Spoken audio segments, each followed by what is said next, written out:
السلام علیکم۔ بسم اللہ الرحمن الرحیم۔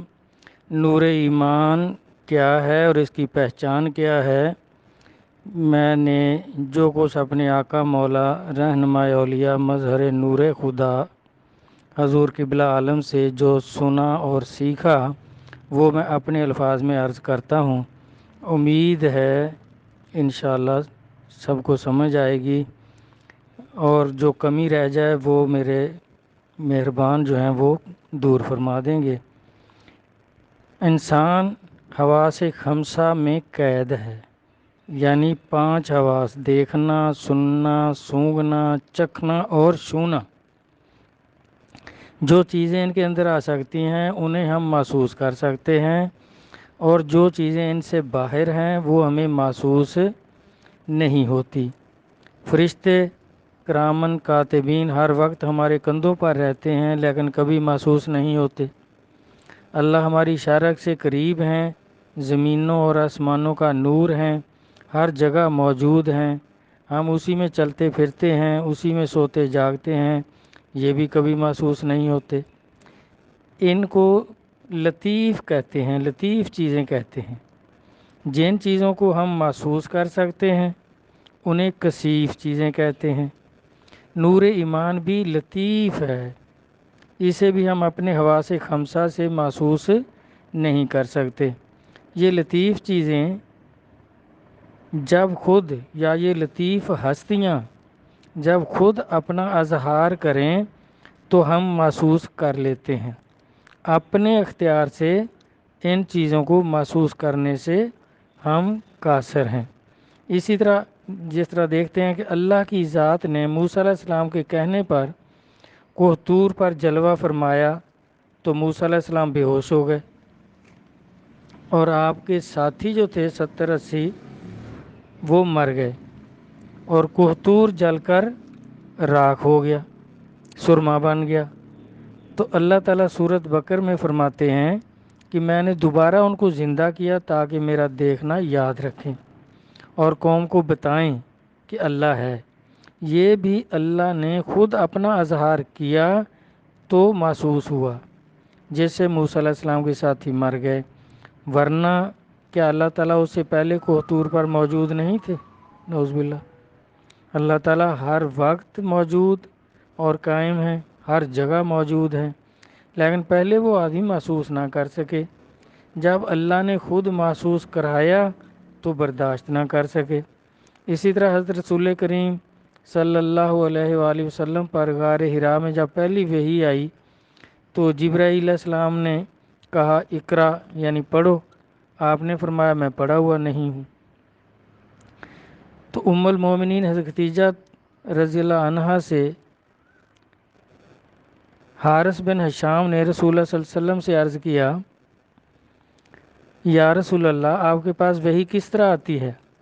تو آپ نے فرمایا کبھی میرے پاس صدائے جرس کی طرح آتی ہے، یعنی گھنٹیاں بجتی ہیں، اور مجھ پر بہت سخت ہوتی ہے، جب میں اخذ کر لیتا ہوں تو وہ حالت مجھ سے دور ہو جاتی ہے، اور کبھی فرشتہ آدمی کی حالت میں میرے پاس آتا ہے اور مجھ سے باتیں کرتا ہے، میں یاد کر لیتا ہوں۔ حضرت عائشہ رضی اللہ عنہ سے نے بیان فرمایا کہ میں نے سخت سردی کے دنوں میں آپ پر وحی نازل ہوتے دیکھی، جب وحی موقوف ہوتی تو آپ کی پیشانی مبارک عرق آلود ہو جاتی، یعنی آپ پسینہ پسینہ ہو جاتے۔ تو دوسری جگہ بخاری شریف میں کہ آپ نے فرمایا میرے پاس فرشتہ آیا اور کہا پڑھ، میں نے کہا میں پڑھا ہوا نہیں ہوں۔ فرشتے نے مجھے پکڑا اور زور سے دبایا، 2-3 دفعہ ایسا کیا اور کہا پڑھ اپنے رب کے نام سے جس نے انسان کو جمے ہوئے خون سے پیدا فرمایا، پڑھ تیرا رب سب سے بزرگ ہے۔ رسول اللہ صلی اللہ علیہ وسلم نے اس کو دہرایا، اس حال میں آپ کا جسم و جان کانپ رہا تھا۔ آپ خدیجۃ الکبریٰ رضی اللہ عنہ کے پاس آئے، فرمایا مجھے کمبل اڑا دو۔ آپ کو کمبل اڑا دیا، جہاں تک کہ آپ کی کپ کپی ختم ہو گئی، ڈر جاتا رہا۔ آپ صلی اللہ علیہ وآلہ وسلم کو ورقہ بن نوفل کے پاس ام المومنین لے گئیں۔ انہوں نے سب حال نبی صلی اللہ علیہ وسلم سے سنا اور فرمایا یہ وہی فرشتہ ہے جو موسیٰ علیہ السلام کے پاس آتا تھا۔ مشکوٰۃ شریف میں ذکر ہے کہ نبی علیہ الصلوۃ والسلام پر وہی مختلف طریقوں سے آتی تھی۔ آپ سواری پر ہوتے تو اتر جاتے، کھڑے ہوتے تو بیٹھ جاتے، بیٹھے ہوتے تو لیٹ جاتے۔ الغرض آپ کا جسم مبارک کانپنے لگ جاتا تھا اور سخت سردی میں آپ کو پسینہ آ جاتا تھا۔ ایک چیز ذہن میں رکھیں کہ اللہ کا نور اور اللہ کی ذات کیا علیحدہ علیحدہ چیزیں ہیں؟ اب اسی پر آتے ہیں، وہی کیا تھی؟ اللہ کا قرآن۔ اور قرآن کیا ہے؟ قرآن اللہ کا کلام ہے، اللہ کا نور ہے، اور نور ایمان اللہ کا نور ہے، ذات نور ہے، کلمہ نور ہے۔ اللہ نور السماوات والارض، اللہ زمینوں آسمانوں کا نور ہے۔ حضرت عمر رضی اللہ عنہ کا فرمان پاک ہے کہ قرآن پاک کو کالے کالے حرف نہ سمجھو، قرآن اللہ کا نور ہے۔ جب یہ نور نبی پاک پر نازل ہوتا تو آپ پر جو کیفیت طاری ہوتی تھی وہ میں نے عرض کی ہے کہ آپ کا جسم مبارک برداشت نہیں کرتا تھا، آپ خوف محسوس کرتے، جسم کانپنے لگتا۔ آپ نے وحی کی پوری حالت بیان کی۔ اب سوچنے کی بات یہ ہے کہ کیا بعد میں امت پر وحی آنی تھی؟ لا نبی یا بعد ہی، اور میرے بعد کوئی نبی نہیں۔ جب نبوت ختم ہو گئی تو وحی بھی ختم ہو گئی، وحی بند ہو گئی۔ تو آپ نے اس قدر کھول کھول کر بیان فرمایا، وحی تو صرف نبی پر آتی ہے، امت پر نہیں آتی۔ تو آپ کا مقصد یہ تھا کہ امت کے علم میں یہ بات آ جائے کہ نور خدا جب مجھ پر نازل ہوتا ہے تو مجھے اس طرح محسوس ہوتا ہے، اور میرے بعد جب میری امت کے بزرگوں سے نور ایمان حاصل کرنے کے لیے بیعت کرے گی تو ان کی بھی یہی حالت اور کیفیت ہوگی جو میری وحی کے دوران ہوتی ہے۔ ایسی کیفیت ہو تو سمجھ لیں کہ ہمیں نور ایمان مل گیا ہے، یعنی اللہ کا نور ہمارے دل میں داخل ہو گیا ہے۔ اور اللہ کا نور تو پہلے میں نے عرض کیا کہ یہ بھائی ذہن میں رکھیں کہ اللہ اور اللہ کا نور کیا یہ دو چیزیں ہیں؟ اگر ایسی کیفیت نہ ہو تو نور ایمان نہیں ملا۔ اپنی تلاش جاری رکھیں۔ جیسے میں نے عرض کیا کہ ہم لطیف چیزوں کو محسوس نہیں کر سکتے، جس طرح اللہ کا نور، فرشتے اور نور ایمان وغیرہ، یہ سب جب اللہ چاہیں تو محسوس کرا دیتے ہیں کہ اپنے نور کا جلوہ دکھا کر موسیٰ علیہ السلام کو بے ہوش کر دیا اور ان کے ساتھی مر گئے۔ نبی علیہ الصلوۃ والسلام پر اپنے نور کا اظہار کیا تو سرکار کو محسوس ہوا۔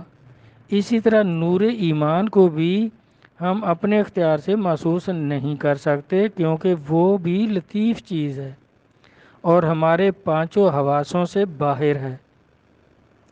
قرآن پاک نور ہے، اللہ تعالیٰ نے نازل فرمایا تو نبی علیہ الصلوۃ والسلام کی ذات پاک کو محسوس ہوا۔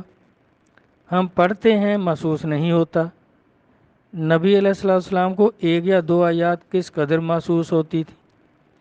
اسی طرح نور ایمان بھی جب کوئی پیر بزرگ عطا فرماتے ہیں تو محسوس ہوتا ہے، خود کلمہ پڑھنے سے محسوس نہیں ہوتا۔ جب آدمی پیر و مرشد سے بیعت کرے تو پیر اپنی عینی توجہ سے نور ایمان جو کہ اللہ کا نور ہے مرید کے قلب میں، سینے میں داخل کرے اور مرید کو اسی طرح محسوس ہو جس طرح نبی علیہ الصلوۃ والسلام کو وہی محسوس ہوتی تھی، تو مرید جان لے اور یقین کر لے کہ اسے نور ایمان کی دولت نصیب ہو گئی ہے، اب وہ مومن ہو گیا ہے۔ تو اس طرح خود اس کو کسی طرح نہیں ہم جانچ پڑتال کر سکتے، کیونکہ یہ لطیف ہے۔ یہ جب کوئی کامل مرشد عطا فرمائیں گے تو پھر یہ محسوس ہوگا، دیکھ نہیں سکتے اس کو۔ یہ بھی ایک دولت ہے، باقاعدہ ایک خزانہ ہے۔ تو یہ محسوس ہوتا ہے، اور یہ نہیں کہ یہ صرف باتوں تک ہے۔ میرا بھائی، اب بھی کوئی آدمی جب نور ایمان حاصل کرے، بیعت کرے، تو اس کی قیمت ہی نور ایمان ہے۔ تو نور تو اللہ کی ذات ہے، قرآن پاک نور ہے، تو اللہ کا کلام ہے، نور ہے۔ اس طرح اگر وہ محسوس نہیں، یہ محسوس ہوگا، دیکھا نہیں جا سکتا اس کو، یہ اس کی کیفیت، جو کیفیت ہوتی ہے اس کو، جس طرح میں نے عرض کر دیا ہے، جس طرح کسی گنگے آدمی کو مٹھائی کھلا دیں تو پھر اس سے پوچھیں کہ بھی کیسا ہے اس کا مزہ ذائقہ، تو وہ ہاں ہاں ہاں ہاں تو کرے گا، لیکن وہ گنگا ہے، بتا نہیں سکتا۔ تو اس طرح نور ایمان کو اس سے زیادہ بیان کرنا وہ ہمارے بس کی بات نہیں ہے۔ تو میرا خیال ہے سب کو سمجھ آ گئی ہوگی۔ اگر کوئی کمی محسوس فرماتے ہیں تو وہ میرے بھائی پوری فرما دیں۔ تو اللہ رسول ہر مسلمان کو نور ایمان کی پہچان اور دولت ایمان عطا فرمائیں، آمین۔ اللہ حافظ۔